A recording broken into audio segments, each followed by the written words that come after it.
नमस्कार दोस्तों, आज हम इस वीडियो में देखने वाले हैं नरेशन से हर एक शब्द पर हम बात करेंगे कि कैसे नरेशन बना जाता है और नरेशन की शुरुआत कहाँ से होती है।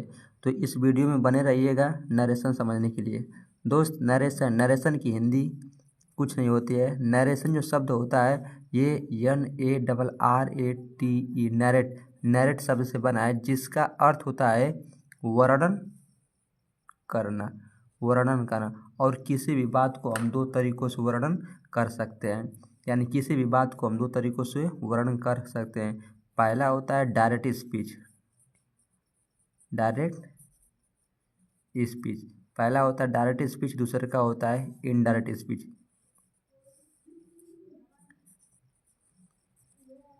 पहला होता है डायरेक्ट स्पीच, दूसरे का होता है इनडायरेक्ट स्पीच। अब देखते हैं कि कैसे डायरेक्ट स्पीच होता है और कैसे इनडायरेक्ट स्पीच होता है। अब पहले समझ लेते हैं इनडायरेक्ट स्पीच और डायरेक्ट स्पीच को। डायरेक्ट स्पीच वक्ता के कहे हुए बात को ज्यों यानी वक्ता के कहे हुए बात को ज्यों का त्यों कह देना डायरेक्ट स्पीच पर कहलाता है। जैसे हम कोई बात कर रहे हैं और उसी बात को ज्यों का त्यों कह देना क्या कहलाता है? डायरेक्ट स्पीच कहलाता है। जैसे हमने कहा आई सैड टू राम, ये एग्जाम्पल में ले लेते हैं। I said to Ram, comma inverted comma you are my best friend. I said to Ram you are my best friend, ये डायरेक्ट स्पीच में है। अब इसको हमको चेंज करना होता है इनडायरेक्ट स्पीच में। तो अब समझते हैं कि इनडायरेक्ट स्पीच क्या होता है। अब हेडिंग डालते हैं इनडायरेक्ट स्पीच।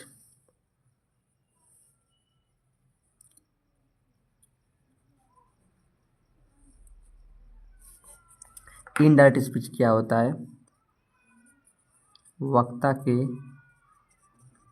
कहे हुए बात को ज्यों का त्यों कहकर अपने शब्दों में कह देना इनडायरेक्ट स्पीच कहलाता है। जैसे हम कोई भी बात कर रहे हैं उसको अपने शब्दों में बनाकर कर देंगे तो उसको इनडायरेक्ट स्पीच कहते हैं। जैसे I said to Ram you are my best friend, ये डायरेक्ट स्पीच में है। इसको हम कैसे इनडायरेक्ट में बदलते हैं?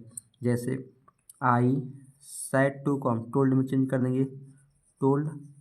राम को हम राम लिखेंगे, कामा और इन्वर्टेड कामा को हटाकर डैट लिखेंगे। उसके बाद यू को हम चेंज कर देंगे ही में, ये आ रहा है तो उसको हम चेंज कर देंगे वाज में। माई का माई लिखेंगे और बेस्ट का बेस्ट फ्रेंड। इसको हम कहेंगे इनडायरेक्ट स्पीच। जैसे हम देखें दोस्तों कि कैसे डायरेक्ट स्पीच को हम इनडायरेक्ट में चेंज कर दिए हैं, तो कुछ बदलाव हमने किया है। जैसे यहाँ सेड टू को हमने चेंज कर दिया टोल्ड में, और कामा और इन्वर्टेड कामा को हटाकर हमने डैट में बदल दिया है। यू को हम ही में चेंज कर दिए हैं, आर के स्थान पर वाज कर दिए हैं और पूरा सेंटेंस लिख दिए। इसी चेंज को हमें पढ़ना होता है। पूरी इस वीडियो में हम एक एक शब्द बात करेंगे कैसे कैसे हमको चेंज करना होता है। पहले समझते हैं। पहला नंबर होता है कि ये कैसे टोल्ड आया, उसके बाद यहाँ कैसे डैट जुड़े हैं, उसके बाद ये यू का ही कैसे कर दिए हैं। तो एक एक शब्द पर हम बात करेंगे। पहले हेडिंग डाल लेते हैं कि कौन सा सेंटेंस होता है और किस में कैसे बदला जाता है। तो पहले हम लिख रहे हैं असर्टिव सेंटेंस का डायरेक्ट से इनडायरेक्ट में बदलने का नियम। असर्टिव सेंटेंस को डायरेक्ट से इनडायरेक्ट में बदलना। पहले हम असर्टिव सेंटेंस को समझते हैं कि कैसे डायरेक्ट से इनडायरेक्ट में चेंज करते हैं। तो पहले इस बात को हम देख लेते हैं कि कैसे कैसे टेंस में चेंज करते हैं। देखिए, यहाँ हमने आर के स्थान पर वाज किया है, तो यहाँ टेंस की यहाँ चेंजिंग हुई है। जब वर्ब में कोई चेंज करेंगे तो वहाँ टेंस की चेंजिंग हो जाएगी। तो पहले पढ़ते हैं कि टेंस में कैसे परिवर्तन करते हैं। तो लिखेंगे टेंस की परिवर्तन। जैसे हम टेंस में कैसे चेंज कर देंगे, अगर मान लीजिए वहाँ आर था तो वहाँ वाज किए हैं, लेकिन यहाँ अगर प्रेजेंट इंडिफरेंट टेंस हो जाएगा तो यहाँ क्या करना पड़ेगा, एक एक हम बात को समझते हैं दोस्तों। देखिए, अगर मान लीजिए प्रेजेंट इंडिफरेंट टेंस है, PRESENT present INDEFINIT indefinite tense है, तो जब मान लीजिए प्रेजेंट इंडिफरेंट टेंस का रहेगा तो उसको जब डायरेक्ट से इनडायरेक्ट में हम चेंज करेंगे तो किस में बदलेंगे, प्रेजेंट इंडिफरेंट को हम चेंज कर देंगे पास्ट इंडिफरेंट में। प्रेजेंट इंडिफरेंट टेंस को हम चेंज कर देंगे पास्ट इंडिफरेंट। दूसरा क्या होता है, पास्ट इंडिफरेंट टेंस रहेगा, पास्ट INDEFINI इंडिफरेंट टेंस को, पास्ट इंडिफरेंट को हम पास्ट परफेक्ट में चेंज कर देंगे। तीसरा होता है पास्ट परफेक्ट टेंस रहेगा तो हम उसको नो चेंज करेंगे, यानी पास्ट परफेक्ट को हम चेंज नहीं करेंगे, पास्ट परफेक्ट टेंस को नो चेंज। अब पहले इतना हम टेंस को समझ लेते हैं कि कैसे हिंदी में और अंग्रेजी में हम पहचान करेंगे। अगर मान लीजिए कोई सेंटेंस लिखा है कि प्रेजेंट इंडिफरेंट टेंस है तो उसको हम कैसे पहचान लेंगे, तो प्रेजेंट इंडिफरेंट टेंस की सबसे बड़ी पहचान होती है कि या तो क्रिया में यस या ईएस का प्रयोग किया रहेगा, या तो वर्ब की फर्स्ट फॉर्म का प्रयोग किया रहेगा, या डू का प्रयोग किया रहेगा, या तो डज का प्रयोग किया रहेगा, तो हम पहचान लेंगे कि टेंस प्रेजेंट इंडिफरेंट टेंस है। किसी भी वाक्य में वर्ब की फर्स्ट फॉर्म चाहे यस या यस का प्रयोग हुआ या चाहे डू या डज का प्रयोग रहेगा तो हम समझ जाएंगे कि प्रेजेंट इंडिफरेंट टेंस में है। लेकिन जब इसको हम चेंज करेंगे पास्ट इंडिफरेंट टेंस में, तो पास्ट इंडिफरेंट टेंस को हम कैसे पहचानेंगे उसको देखिए। पास्ट इंडिफरेंट टेंस की सबसे बड़ी पहचान होती है कि वर्ब की सेकेंड फॉर्म का प्रयोग करते हैं। अगर वर्ब का सेकेंड फॉर्म नहीं रहेगा तो हेल्पिंग वर्ब इसकी डिड होती है, डिड आपको वाक्य में दिखेगा। ये इम्पोर्टेंट चीज़ होता है।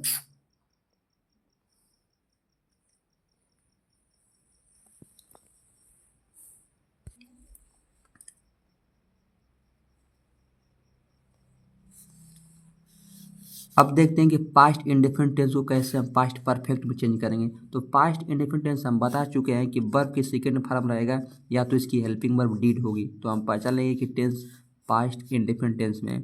लेकिन पास्ट परफेक्ट टेंस को कैसे हम पहचानेंगे, पास्ट परफेक्ट टेंस की सबसे बड़ी पहचान होती है कि हैड रहेगा और उसमें वर्ब की थर्ड फॉर्म का प्रयोग किया रहेगा, तो पास्ट परफेक्ट टेंस रहेगा। किसी भी हेल्पिंग वर्ब में अगर हैड दिख जाए या किसी टेंस में हैड दिख जाए उसके साथ वर्ब की सेकेंड फॉर्म थर्ड फॉर्म का प्रयोग किया है तो उसको हम पास्ट परफेक्ट टेंस कहेंगे। और अगला होता है पास्ट परफेक्ट टेंस, इसको भी लिखेंगे हैड प्लस वर्ब की थर्ड फॉर्म, ये भी पास्ट परफेक्ट टेंस हो जाएगा। अब पास्ट परफेक्ट टेंस रहेगा तो इसको हम चेंज नहीं करेंगे, यानी जैसे को तैसे हम लिख दे देंगे। अगला होता है पास्ट, ये इंडेफिनिट हो गया, कंटिन्यूस हो गया, कंटिन्यूस बचा अभी। अब लिखेंगे present continuous tense, PRESENT present CONTINUOUS continuous tense. Present continuous tense रहेगा तो इसको हम किस में चेंज करेंगे, इसको हम चेंज करेंगे पास्ट कंटिन्यूस में। अब दोस्त देखते हैं कि कैसे हम प्रेजेंट कंटिन्यूस टेंस को पहचानेंगे। या किसी भी टेंस में इज एम आर वर्ब की फोर्थ फॉर्म का प्रयोग किया रहेगा तो उसको हम समझेंगे कि प्रेजेंट कंटिन्यूस टेंस है। और जब प्रेजेंट कंटिन्यूस टेंस रहेगा तो इसको हम चेंज करेंगे पास्ट कंटिन्यूस टेंस। और पास्ट कंटिन्यूस टेंस की सबसे बड़ी पहचान होती है वाज या वर रहेगा, इसके साथ वर्ब की फोर्थ फॉर्म चाहे आईएनजी फॉर्म में क्यों होता है वही जुड़ा रहेगा। सिंगुलर सब्जेक्ट रहेगा तो वाज रहेगा, प्लुरल सब्जेक्ट रहेगा तो वर रहेगा। इसमें वर्ब की फोर्थ फॉर्म का प्रयोग करते हैं। तो हम अब अगला देखते हैं कि अगला टेंस कौन सा होता है, past perfect continuous tense. Past perfect continuous tense. अगर पास्ट परफेक्ट कंटिन्यूस टेंस रहेगा तो इसको हम चेंज करेंगे पास्ट परफेक्ट कंटिन्यूअस में दोस्त पास्ट परफेक्ट कंटिन्यूअस टेंस रहेगा तो इसको हम नो चेंज करेंगे, इसको हम चेंज नहीं करेंगे। लेकिन हम कैसे पहचानेंगे कि सेंटेंस में पास्ट परफेक्ट कंटिन्यूअस टेंस है? पास्ट परफेक्ट टेंस की सबसे बड़ी पहचान होती है हैड प्लस बीन, और इसके साथ वर्ब की फोर्थ फॉर्म का प्रयोग किया रहेगा। अब अगला देखते हैं present perfect tense. Present perfect tense हो गया है, प्रेजेंट परफेक्ट टेंस नहीं हुआ है। Present perfect tense, present perfect tense दोस्त प्रेजेंट परफेक्ट टेंस रहेगा तो उसको हम किस में चेंज करेंगे? प्रेजेंट परफेक्ट टेंस रहेगा तो उसको हम चेंज करेंगे पास्ट परफेक्ट में, परफेक्ट टेंस में। और प्रेजेंट परफेक्ट टेंस को हम कैसे पहचानेंगे वाक्य में कि प्रेजेंट परफेक्ट टेंस है? इसमें देखेंगे हैज रहेगा या तो हैव रहेगा, और इसके साथ वर्ब की थर्ड फॉर्म का प्रयोग रहेगा तो हम समझ जाएंगे कि प्रेजेंट परफेक्ट टेंस है। जब इसको चेंज करेंगे तो पास्ट परफेक्ट टेंस में तो ये हैड और इसके वर्ब की थर्ड फॉर्म का प्रयोग रहेगा तो ये पास्ट परफेक्ट टेंस हो जाएगा। अब अगला होता है पास्ट परफेक्ट टेंस, आठवां होता है past perfect tense. Past tense, past perfect tense को चेंज करेंगे पास्ट परफेक्ट टेंस में ही, पास्ट परफेक्ट टेंस में। और पास्ट परफेक्ट टेंस हैड के साथ वर्ब की थर्ड फॉर्म का प्रयोग रहेगा। अब पास्ट परफेक्ट टेंस को चेंज करेंगे तो हैड प्लस वर्ब की थर्ड फॉर्म। ऐसे हम टेंस की पहचान करेंगे कि वाक्य में कौन सा टेंस है। लेकिन इसके आगे कुछ और भी बचता है जो फ्यूचर टेंस में आता है, तो फ्यूचर टेंस को हम मॉडल में ले लेते हैं। मॉडल क्या होता है समझ लेते हैं। मॉडल पहले टेंस दो ही प्रकार का होता था, पहला होता था प्रेजेंट, दूसरा का होता पास्ट। पहला प्रेजेंट, दूसरा का पास्ट, तीसरा का कोई टेंस नहीं होता है, ये सिर्फ कल्पना होती है जो फ्यूचर में पूरी होती है। इसी को हम लोग मॉडल के अंतर्गत रखते हैं। तो जैसे मान लीजिए विल है तो इसको हम चेंज कर देंगे वुड में। जब डायरेक्ट से इनडायरेक्ट चेंज करेंगे तो जब विल रहेगा तो उसको हम वुड में चेंज कर देंगे, और शैल रहेगा तो हम इसको शुड में चेंज कर देंगे। शैल को शुड में, विल को वुड में।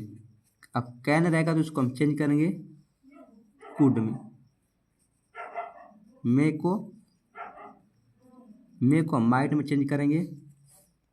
वैसे ही अगर मस्ट आ जाएगा तो मस्ट को हम सिर्फ मस्ट में चेंज करेंगे। ऐसे टेंस हम पहचानेंगे। अब दोस्त पहले समझ लेते हैं कि कैसे कैसे हमने समझा। पहले एक टेंस लिखते हैं I said to Ram, comma inverted comma you are my best friend. इसको हम, ये डायरेक्ट स्पीच में है, इसको हमको चेंज करना है इनडायरेक्ट स्पीच में। तो इसको हम चेंज करेंगे आई सैड टू को हम चेंज कर देंगे टोल्ड में। एक एक पकड़ के हम बता रहे हैं आपको। डैट लिखेंगे, यू का हम चेंज कर देंगे ही में। और टेंस की गलती हम बचा चुके हैं कि कहाँ का टेंस को कैसे चेंज किया जाता है। ये प्रेजेंट टेंस है तो उसको हम चेंज कर देंगे पास्ट टेंस में। एंड टेंस की पूरी पहचान हम पढ़ चुके हैं कि कैसे कौन सा टेंस रहेगा तो उसको किस में चेंज करना रहेगा। अब अगला होता है ये पर्सन, ये माई का माई लिखेंगे बेस्ट फ्रेंड। तो हम टेंस की गलती पहचान चुके हैं कि कैसे हम टेंस को पहचानेंगे। अब अगला बात आती है पर्सन, यानी पर्सन हम कैसे पहचानेंगे कि कौन सा पर्सन किसके अनुसार चेंज हो रहा है। जैसे मान लीजिए यहाँ यू दिया है तो यू को हम चेंज करेंगे फर्स्ट पर्सन सब्जेक्ट के अनुसार। तो यहाँ आई है तो आई के अनुसार चेंज करेंगे। लेकिन यहाँ यू सब सेकेंड पर्सन है तो यू ऑब्जेक्ट के अनुसार चेंज होगा। इसी को हम करके पढ़ते हैं। अब इसलिए हेडिंग डालेंगे अगला पर्सन की चेंजिंग। कैसे हम पर्सन को चेंज करेंगे। अब दोस्तों थोड़ा पर्सन के बारे में समझ लेते हैं। पर्सन क्या होता है, पर्सन पहले समझ लेते हैं। पर्सन तीन होते हैं। पर्सन कितने होते हैं? तीन होते हैं। पहला होता है फर्स्ट पर्सन, दूसरा का सेकेंड पर्सन, तीसरा का होता है third person.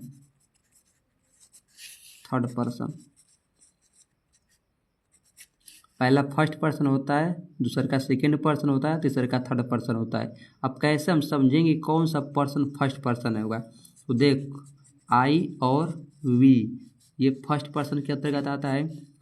You second person के अंतर्गत आता है, और जो शेष बच जाता है उसको हम थर्ड पर्सन में रखते हैं। जैसे मान लीजिए ही हो गया, सी हो गया, इट हो गया, दे हो गया, या किसी का नाम हो गया।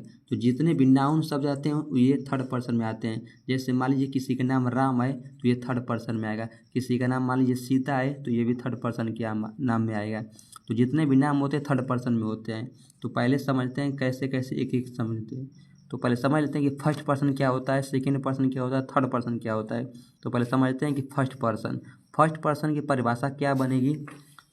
लिखेंगे जो कहने का काम करते हैं, यानी जो कहने का काम करते हैं उन्हें हम फर्स्ट पर्सन के अंतर्गत रखते हैं। जैसे मैं कुछ आपसे कह रहा हूँ, तो जो मैं कह रहा हूँ, तो मैं कुछ कह रहा हूँ तो आप सुन रहे हैं, तो मैं की अंग्रेजी क्या होती है? मैं की अंग्रेजी आई होती है, इसको कहते हैं फर्स्ट पर्सन। जैसे हम लोगों ने कुछ कहा और किसी ने सुना, तो मान लीजिए हम लोगों की अंग्रेजी क्या होती है? वी होता है। तो जो हम लोगों ने कहा और कोई सुना, तो जो हम लोगों ने बोला उसको हम कहते हैं वी, और वी फर्स्ट पर्सन के अंतर्गत आता है। अब सेकेंड पर्सन क्या होता है समझ लेते हैं। सेकेंड पर्सन क्या होता है? सेकेंड पर्सन क्या होता है? जो सुनने का काम करते हैं, जो सुनने का काम करते हैं उन्हें हम सेकेंड पर्सन के अंतर्गत रखते हैं। जैसे मैं कुछ कहूँगा तो आप सुनेंगे, तो आपकी अंग्रेजी क्या होती है? यू होती है, और यू सुनने का काम करता है।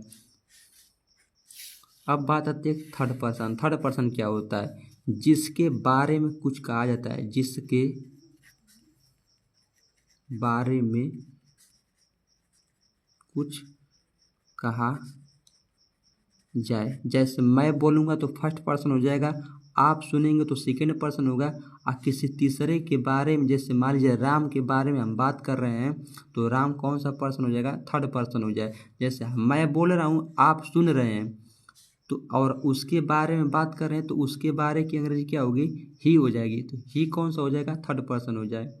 तो कुल मिलाकर हमको बस इतना समझना है कि आई और वी फर्स्ट पर्सन के अंतर्गत आता है, और सेकेंड पर्सन के अंतर्गत सिर्फ यू आता है, और जितने भी शेष बच जाते हैं वो थर्ड पर्सन के अंतर्गत आते हैं। बस इतना चेंज करना है। अब कैसे हम चेंज करेंगे देखिए दोस्त, इस एक बार हम टेंस लिखते हैं। आई सेड टू राम, छुआ ले कहीं मत दे हाथ में।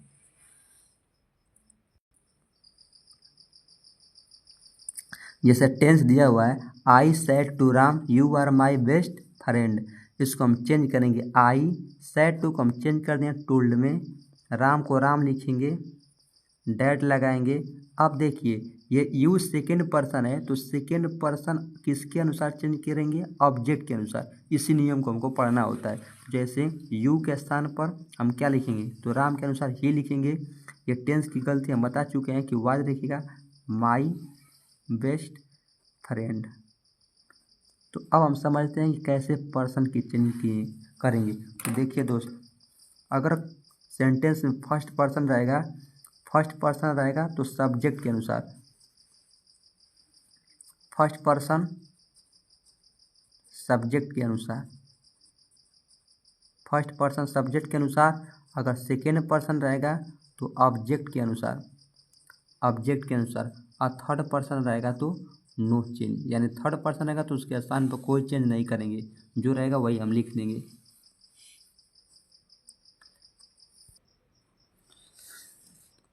सेंटेंस दिया है, I said to Ram you are my best friend, इसको हम चेंज किए हैं। सेड टू को टोल्ड में चेंज कर दिए हैं। यू अगर फर्स्ट पर्सन है कि सेकेंड पर्सन है, तो यू को देखेंगे कौन सा पर्सन। तो यू हम बताए हैं कि सेकेंड पर्सन में आता है, तो यू सेकेंड पर्सन किसके अनुसार चेंज होता है? तो सेकेंड पर्सन ऑब्जेक्ट के अनुसार चेंज होता है। तो पहले देखेंगे कि पहले इस सेंटेंस में कौन सा ऑब्जेक्ट है, कौन सा सब्जेक्ट है, ये पहला सब्जेक्ट है, ये पूरा वर्ब है, ये होता है ऑब्जेक्ट। तो यू किसके अनुसार चेंज हुआ है, ऑब्जेक्ट के अनुसार। तो ऑब्जेक्ट के अनुसार यहाँ क्या किए हैं, ही कर दिए, क्योंकि राम है तो राम के अनुसार ही किए हैं। अगर राम लिख देते तो यहाँ गलत हो जाता है। जैसे हम मान लीजिए राम लिख दिए, देखिए यहाँ नाउन की रिपीटिशन हो गया है, तो एक बार नाउन आ गया तो दूसरे बार उस सेंटेंस में नाउन नहीं आना चाहिए। तो एक बार नाम के स्थान पर हम प्रोनाउन का प्रयोग करते हैं, उसी स्थान पर राम के स्थान पर ही का प्रयोग करेंगे। और देखिए यहाँ अब एक गलती हो, बस यहाँ बची है कैसे हम माई का माई चेंज करते हैं। तो यहाँ अब एक रूल चलेगा, सब्जेक्टिव केस, यानी अब हम पढ़ने वाले हैं रिपोर्टिंग वर्ब की चेंजिंग। जैसे मान लीजिए यहाँ हम सैड टू लिखे हैं, तो सैड टू को हम कैसे टोल्ड में चेंज कर दें, अब इसको हम समझने वाले हैं। तो पहले सेंटेंस में समझ लेते हैं कि कौन सा क्या भाग होता है। जैसे मान लीजिए एक सेंटेंस हम लिख रहे हैं, यही सेंटेंस एक बार लिख कर फिर आपको समझा रहे हैं। I said to Ram.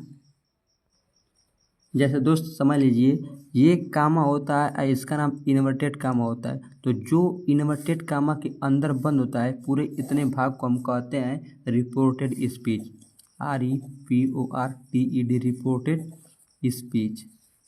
ये कामा के अंदर जितने भी शब्द लिखे होते हैं या जितने भी सेंटेंस लिखे होते हैं, इसको हम कहते हैं रिपोर्टेड स्पीच। और जो कामा के बाहर होता है, यानी जो पहला भाग होता है, इसको हम कहते हैं रिपोर्टिंग स्पीच,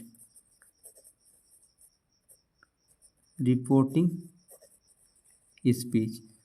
तो रिपोर्टिंग स्पीच में क्या क्या आता है, पहला तो सब्जेक्ट आता है, इसको हम सब्जेक्ट जानेंगे।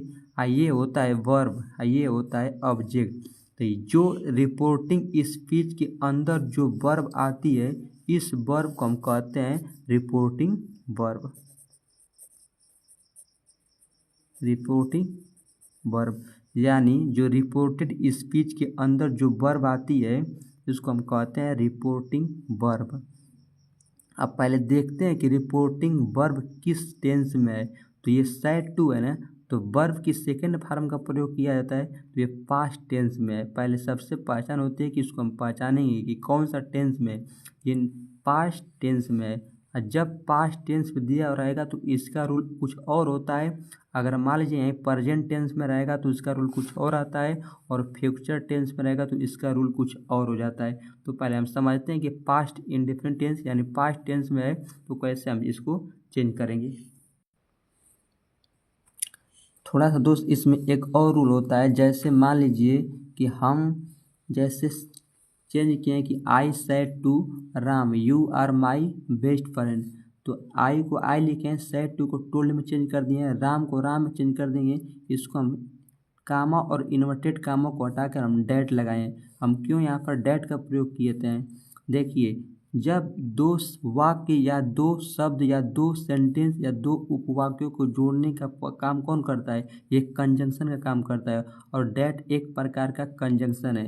जैसे मान लीजिए हम एक शब्द लिख रहे हैं, जैसे समझिए लिख दिए कि राम एंड, जैसे लिखे हैं दो शब्द राम है एक श्याम है। राम और श्याम को जोड़ने का काम कौन कर रहा है, जैसे मान लीजिए लिख दी कि राम एंड सीता। तो ये राम एक शब्द है, एक सीता शब्द है, और राम और सीता को जोड़ने का काम एंड कर रहा है। तो ये दो शब्दों को जोड़ने का काम कर रहा था, इसी को हम कहते हैं कंजंक्शन, कंजंक्शन। यानी दो वाक्यों या दो शब्दों को जोड़ने का काम कौन करता है, ये कंजंक्शन का काम करता है। यहाँ डैट का प्रयोग करते हैं। अब अगला रूल हम पढ़ने वाले हैं। जैसे हम सैड टू को हम कैसे चेंज कर रहे हैं टोल्ड में, सैड टू को हम कैसे चेंज कर रहे हैं टोल्ड में। तो सैड टू को चेंज करने के लिए अब यहाँ रूल पढ़ेंगे। तो रिपोर्टिंग वर्ब की चेंजिंग, तो हेडिंग लिखेंगे रिपोर्टिंग वर्ब की चेंजिंग।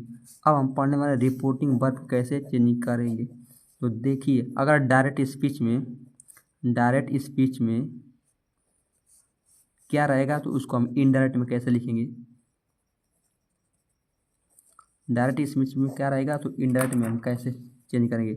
मान लीजिए कि अगर डायरेक्ट स्पीच में से आ गया है, जैसे मान लीजिए कि डायरेक्ट स्पीच में से है तो इसको हम चेंज करेंगे से में ही। अगर से रहेगा तो सिर्फ हम इसको से में चेंज करेंगे। अगर मान लीजिए से टू आ गया तो इसको हम चेंज करेंगे टेल में। से रहेगा तो से में, और से के बाद अगर टू आ जाएगा तो इसको हम चेंज करेंगे टेल में। लेकिन अगर सेज रहेगा तो इसको हम सेज में ही चेंज करेंगे। अगर मान लीजिए ये सेज टू हो गया तो इसको हम चेंज करेंगे टेल्स में। अगर मान लीजिए सैड रहेगा तो इसको हम चेंज करेंगे सैड में ही। अगर मान लीजिए सैड टू हो जाएगा तो इसको हम चेंज करेंगे टोल्ड में। जैसे दोस्त एक बार हम सेंटेंस को फिर से रिवीजन कर लेते हैं कि I said to Ram you are my best friend दिया हुआ है तो इसको हम इनडायरेक्ट में चेंज करेंगे। तो हम बता चुके हैं कि देखिए आई सेड टू राम, तो आई को आई लिखेंगे, सैड के बाद टू आया है तो सैड टू को हम चेंज कर देंगे टोल्ड में। उसके बाद राम लिखेंगे। बताएं कि दो वाक्यों को जोड़ने के लिए कंजक्शन का प्रयोग करते हैं या कामा, इन्वर्टेड कामा को हटाकर डैट का प्रयोग करते हैं। और उसके बाद बताए हैं कि यू सेकेंड पर्सन होता है तो यू को ऑब्जेक्ट के अनुसार चेंज करेंगे तो राम के अनुसार क्या हो जाएगा, ही हो जाएगा। और टेंस की चेंजिंग भी हम आपको बता चुके हैं कि ये प्रेजेंट टेंस में रहेगा तो ये पास्ट टेंस में हो जाएगा। माई ये फर्स्ट पर्सन में आता है, इसको भी हम फर्स्ट पर्सन के अंतर्गत रखते हैं। जैसे मान लीजिए कि अगर आई है तो इसके स्थान पर माई लिखेंगे। अगर मान लीजिए यू है तो इसके स्थान पर हम क्या लिखेंगे, यू लिखेंगे। अगर ही है तो हिज लिखेंगे, सी है तो हर लिखेंगे, मान लीजिए वी है तो अवर लिखेंगे, दे है तो दियर लिखेंगे। ऐसे हम वाक्य को चेंज करते हैं। अब अगला कुछ बच जाता है जैसे अदर वर्ड की चेंजिंग। अगर मान लीजिए इसके अलावा कुछ और शब्द आ जाता है तो उसको हम कैसे चेंज करते हैं, तो हेडिंग बन जाती है अदर वर्ड की चेंजिंग। अदर वर्ड की चेंजिंग। जैसे मान लीजिए वाक्य में अगर कोई एक्स्ट्रा चीज़ आ जाती है जैसे दिस हो गया तो दिस को हम चेंज कर देंगे डैट में। दीज है तो इसको हम चेंज करेंगे दोज में। नाउ है तो इसको हम चेंज करेंगे देन में। मान लीजिए अगर टुडे आ जाता है इसको हम चेंज करेंगे डैट डे में, टुमारो आ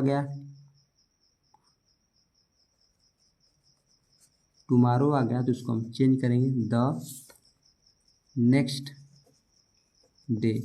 मान लीजिए कि एस्टरडे आ गया तो इसको हम चेंज करेंगे द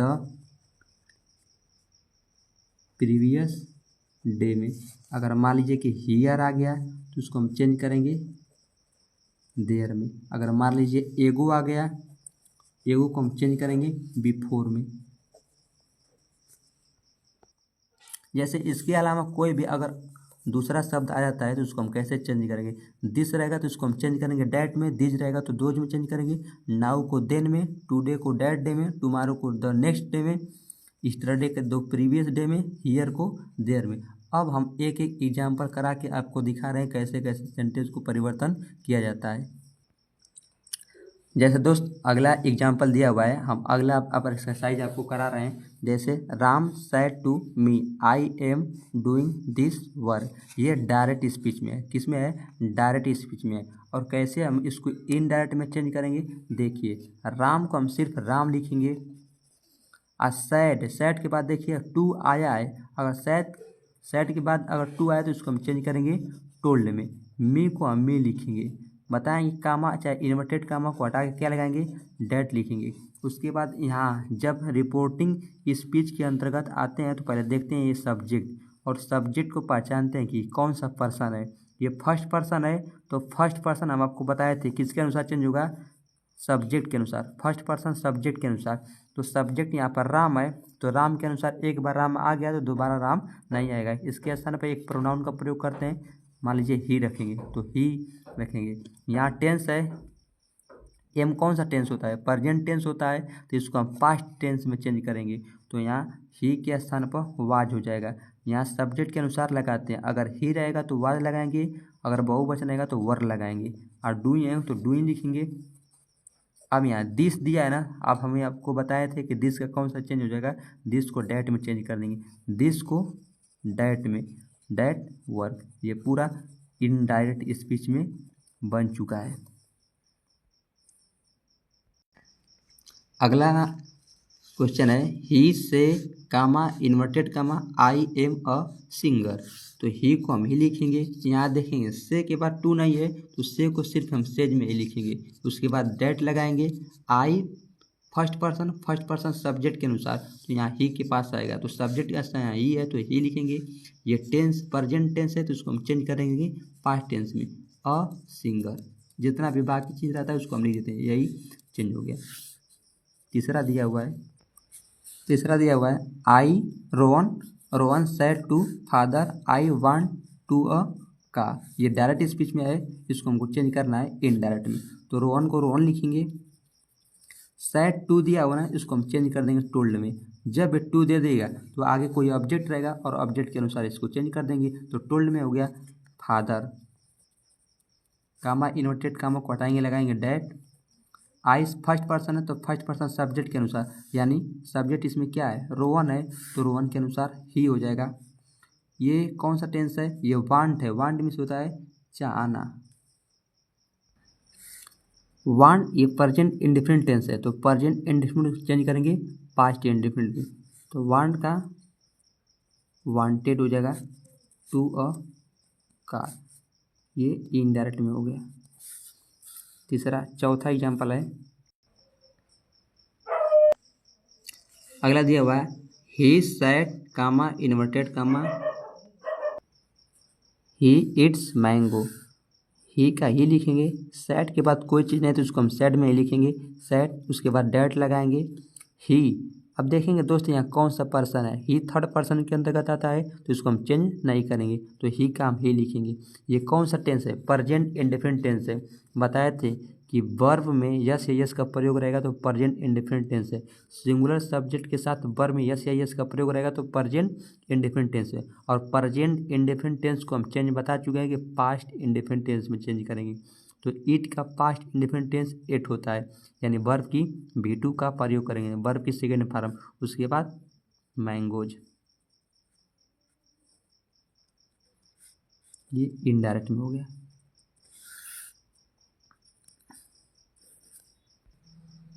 अगला है Rahul said comma inverted comma I am dancing. Rahul का हम राहुल लिखेंगे, सैड का हम सैड लिखेंगे, क्योंकि इसके बाद टू नहीं दिया हुआ तो इसको चेंज नहीं करेंगे, उसके बाद डैट लगाएंगे, फर्स्ट पर्सन सब्जेक्ट के अनुसार राहुल है तो ही हो जाएगा, एम का वाज हो जाएगा, टेंस में चेंजिंग हो जाएगी, और डांसी का डांसिंग हो जाएगा। तो इतना 5 एक्सरसाइज हम करा चुके हैं दोस्त। अगर वीडियो पसंद आए तो लाइक शेयर सब्सक्राइब जरूर करें दोस्त। हम इस वीडियो में पूरे नरेशन को असर्टिव सेंटेंस का कैसे डायरेक्ट से इनडायरेक्ट में चेंज होता है पूरे रूल को हम बता चुके हैं, और इसमें 2 4 5 एक्सरसाइज भी करा चुके हैं। Thank you.